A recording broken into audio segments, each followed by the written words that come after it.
Oh, Canada. Apparently, a thing this Christmas is a Prime Minister Justin Trudeau calendar edition called My Canadian Boyfriend. The calendar was spotted at various places around the US over the weekend. On Amazon, it's described as a true celebration of the man, the myth, and the meme that is Justin Trudeau. The calendar maker said he wanted to create something different. Here's a sneak preview. A few people noticed the calendar over the Twitter sphere, but not that many. At least he's better than Trump. Meh.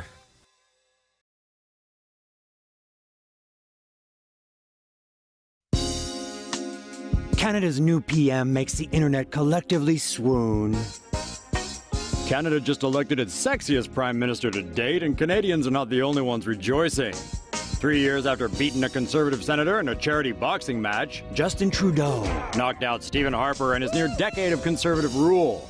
Despite being the son of a former prime minister, Trudeau was a high school teacher, nightclub bouncer, and snowboard instructor before he brought sexy back to Canada. People took to social media to gush about the impossibly good-looking new PM.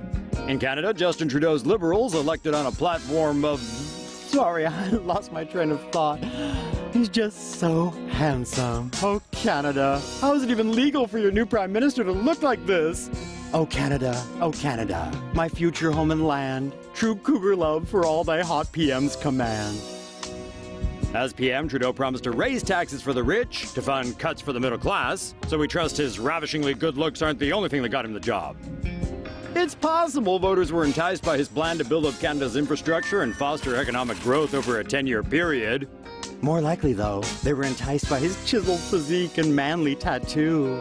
But those chiseled looks may start to crumble once the stress of the job starts to take its toll. Still, 1 point for Canada for giving the political world this fine specimen of leadership. Black civil rights activist to be new face of Canada's $10 bill. Canadian currency is about to get a long overdue facelift. Before Rosa Parks in Alabama, it was Viola Desmond who stood up to racial segregation in Canada. In 1946, Desmond was sitting in a whites-only section of a movie theater in Nova Scotia, where she was told she was supposed to be sitting up in the balcony section with the other colored folk. For her bold seating preference, Desmond was arrested and fined, but her fight against the charges was the first for a black woman in Canada. In 2018, her courage at such a critical juncture in Canadian history will be widely recognized, honored as the face of the $10 bill. The current face of the purple note, Canada's first Prime Minister Sir John A. Macdonald, will be reassigned to a bill of higher monetary value at that time. As will Sir Wilfrid Laurier, Canada's first French-speaking Prime Minister. He currently remains enshrined on Canada's $5 note, though his replacement has yet to be named. Earlier this year, the United States Treasury Department announced that abolitionist Harriet Tubman was to be the new face of the American $20 bill. But fears over the Trump administration possibly reversing the decision could potentially lead to an early debut for the Tubman design. Multicolored money's way more fun, isn't it? 2015 federal elections are heating up in the Great White North.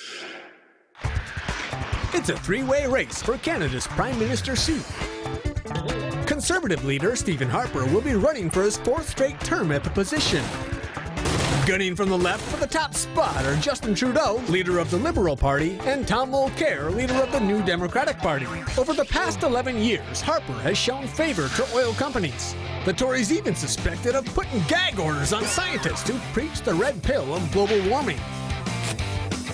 The top candidates are all in favor of land pipe of some kind, but Harper is swinging big for the controversial Northern Gateway pipeline.